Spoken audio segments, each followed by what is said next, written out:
కొరకు ఈరోజు సత్యం ఏంటంటే, ఆ అక్కర దేవుడు మన చేతుల కొని అనుమతిస్తున్నాడా, అది మన చరిత్రను మార్చడానికి అనే సత్యాన్ని విశ్వాస వీర నారిమణులు, విశ్వాస వీరులు మాత్రమే పసిగట్టగలరు. 3వ రోజు గురించి అపాయింటెడ్ టైం అయితే, స్థిరపరిచే సమయం అయితే, ఉజ్జీవింపే సమయం అయితే, 3వ దినము అనేది దేవుని నిర్ణీత సమయము, దేవుని కాలానికి అది గుర్తుగా నిలిచిన సమయం.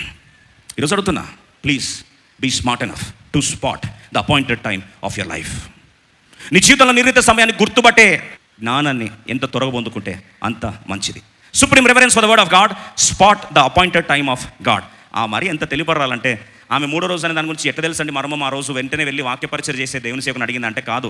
దేవుని ప్రతి మాట ఆమె లూకాసు 2:19 హృదయంలో దేవుని ప్రతి మాట దాచుకొని ఆ మాటలన్నీ కూడా తలపోసుకొనొచ్చు ధ్యానించుచూ వచ్చింది. ప్రతి మాట ఎందుకు ఇలా 3వ రోజు అంటే ఏంటి, దేవుని హోషియా ప్రవచన ఏంటి, 3వ రోజు ఎలా బ్రేక్ త్రూ వస్తుంది, అసలు 3వ రోజు అంటే నేను ఎలా సీరియస్గా ప్రిపేర్ అవ్వాలి, ప్రతి మాటను సీరియస్ తీసుకొని అప్లై చేయడానికి ప్రయత్నించిందండి.